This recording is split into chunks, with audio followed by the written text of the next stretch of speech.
Kathy Martin, author of the blog Skippy's Vegetable Garden, a journal of sustainable vegetable gardening.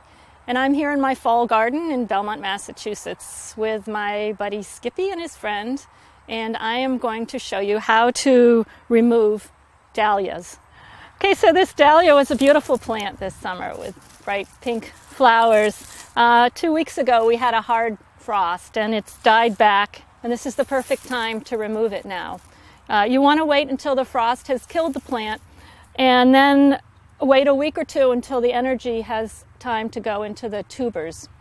So what we're going to do here to remove it is first cut off the stems so that they're 6 inches tall, and then we're going to use a shovel and pull out the tubers.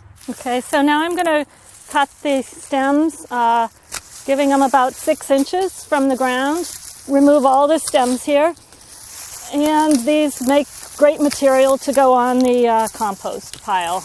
Okay, so now that I've cut off the stems, the next thing is to loosen up the tubers, and I'm going to use I'm using a garden fork here, loosening the edges.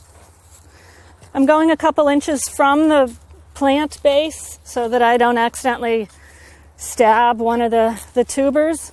And now that it's pretty loose, I'm going to go right down underneath and pry up the plant. And now we can see the dahlia tubers starting to show. I'm going to go ahead and grab hold of the top, lift it out, and shake off the dirt. Some of the plant is falling apart a bit. This is a good time to separate the plant if you want to have multiple plants in different areas next year. The important thing is just to shake as much of the dirt out as you can. So I'm going to put it down on the hay here. You can see what we have. I've got 3 pieces of this plant. What is important that we do with these tubers is to have them dry before we store them. Some people like to wash off the dirt, and that's an option. You can wash it.